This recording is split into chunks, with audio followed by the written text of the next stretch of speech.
Hi friends, ಇವತ್ತಿನ ವಿಷಯ ಬಂದು ಇವತ್ತು ಹೆಲ್ತ್ ಬೆನಿಫಿಟ್ಸ್ಗೆ ನಾನು ಈ ವಿಡಿಯೋ ಮಾಡ್ತಾಯಿದ್ದೀನಿ. ಬಸಳೆ ಸೊಪ್ಪಿನ ಪಲ್ಯ ಮಾಡ್ತಾಯಿದ್ದೀನಿ. ಅದರ ಬೆನಿಫಿಟ್ಸ್, ಹೆಲ್ತ್ ಬೆನಿಫಿಟ್ಸು ಹಾಗೂ ಮತ್ತು ಅದರ ರೆಸಿಪಿ ನೋಡೋಣ ಬನ್ನಿ. ಇದು ಬಸಳೆ ಸೊಪ್ಪು. ಅದನ್ನು ನಾನು ಸಣ್ಣದಾಗಿ ಕಟ್ ಮಾಡಿ ಇಟ್ಕೊಂಡಿದ್ದೀನಿ. ಆಮೇಲೆ ಈರುಳ್ಳಿ, ಹಸಿಮೆಣಸಿನ್ಕಾಯಿ, ಕಾಯಿ ತುರಿ, ಜೀರಿಗೆ, ಅರಿಶಿನ, ಸಾಸಿವೆ, ಚಿಲ್ಲಿ ಪೌಡರ್ ಇಷ್ಟನ್ನು ನಾನು ರೆಡಿ ಮಾಡಿ ಇಟ್ಕೊಂಡಿದ್ದೀನಿ. ಈಗ ಬನ್ನಿ, ಸ್ವಲ್ಪ ಹಸಿಮೆಣಸಿನ್ಕಾಯಿ,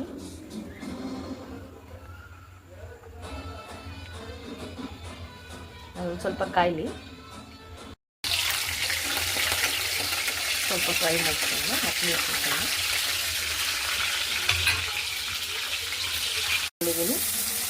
ಈರುಳ್ಳಿ ಹಾಕ್ಕೊಂಡು ಸ್ವಲ್ಪ ಫ್ರೈ ಮಾಡ್ಕೊಳ್ತಾ ಇದ್ದೀನಿ. ಆನಿಯನ್ ಸ್ವಲ್ಪ ಉರಿಬೇಕು, ಸ್ವಲ್ಪ ಕೆಂಪಗಾಗೋವರೆಗೂ ಫ್ರೈ ಮಾಡಬೇಕು.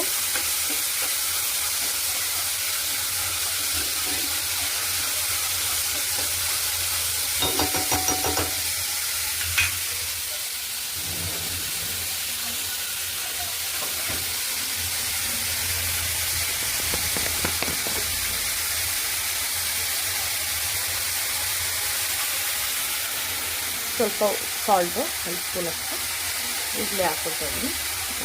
ರುಚಿಗೆ ತಕ್ಕಷ್ಟು ಸಾಲ್ಟು,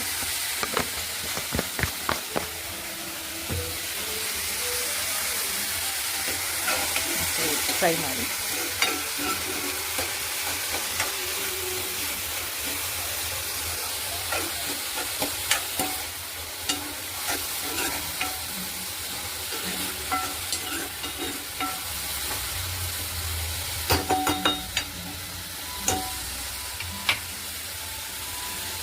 ಅದ್ರ ಜೊತೆಗೆ ಈ ಅರಿಶಿನ ಮತ್ತು ಚಿಲ್ಲಿ ಪೌಡರ್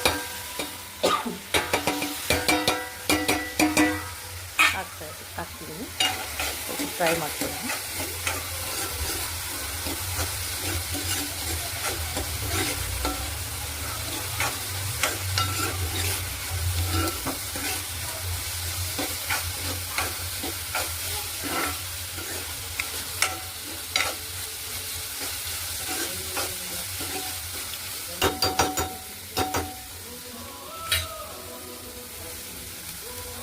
ಈಗ ಸ್ವಲ್ಪ ಈ ಸ್ಪಿನಾಚ್ ಅಂದರೆ ಮಲಬಾರ್ ಸ್ಪಿನಾಚ್ ಅಂತ ಇಂಗ್ಲೀಷ್ನಲ್ಲಿ ಕರೀತಾರೆ. ಈ ಸೊಪ್ಪನ್ನು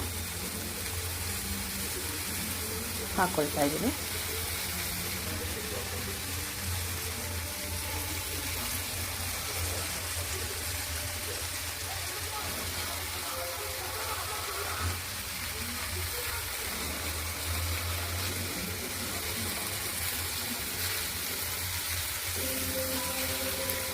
ಮತ್ತು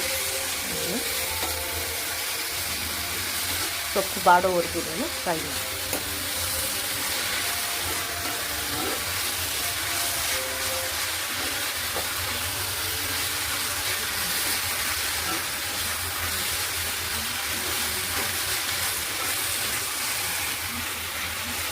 ಈ ಸೊಪ್ಪಿನ ಹೆಲ್ತ್ ಬೆನಿಫಿಟ್ಸು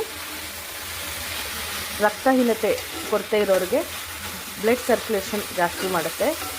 ಮತ್ತು ವಿಟಮಿನ್ ಸಿ, ಎಲ್ಲ ಥರದ ವಿಟಮಿನ್ಸ್ ಇದರೊಳಗಡೆ ಇದೆ.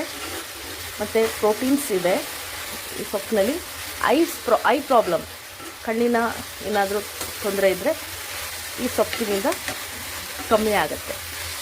ಸುಮಾರಷ್ಟು ಹೆಲ್ತ್ ಬೆನಿಫಿಟ್ಸ್ ಇದೆ ಇದರಲ್ಲಿ. ಬಸಳೆ ಅಂತಂದರೆ ಬಾಯಿಯೊಳಗಡೆ ಹುಣ್ಣು ಆದರೆ ಅದು ಕಮ್ಮಿ ಮಾಡುತ್ತೆ ಈ ಸೊಪ್ಪು.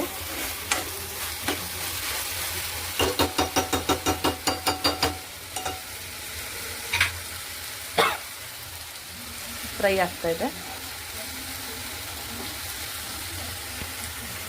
ಸ್ವಲ್ಪ ಸಾಫ್ಟ್ ಆಗಬೇಕು.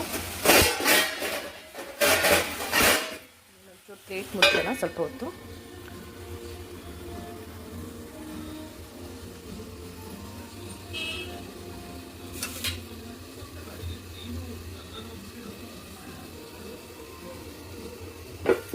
ನೋಡೋಣ.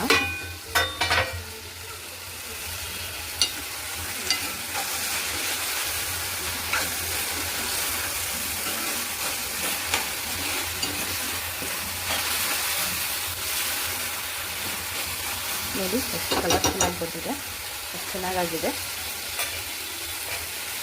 ಇದು ಚಪಾತಿ, ಪೂರಿ, ರೊಟ್ಟಿ ಎಲ್ಲದರಲ್ಲಾದರೂ ನೆಂಚ್ಕೊಂಡು ಯಾವುದ್ರಲ್ಲಾದರೂ ತಿನ್ಬೋದು.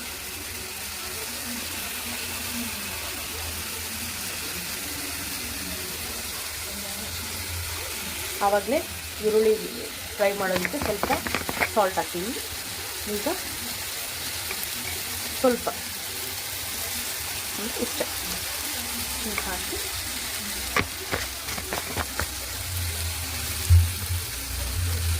ಮತ್ತೆ ಫ್ರೈ ಮಾಡಿ.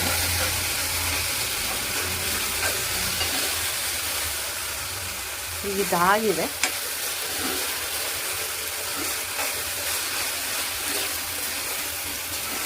ಬೇಳೆ ಸಾಂಬಾರು ಜೊತೆಗೆ ಸೈಡಲ್ಲಿ ನೆಂಚ್ಕೊಂಡು ತಿನ್ನೋದಕ್ಕೆ ಕೂಡ ಆಗುತ್ತೆ.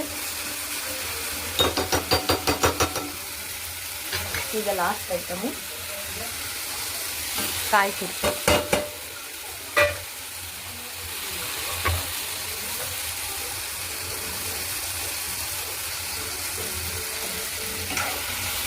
ಹಾಕಿ ಚೆನ್ನಾಗಿ ಮಿಕ್ಸ್ ಮಾಡಿದ್ರೆ ಆಯಿತು.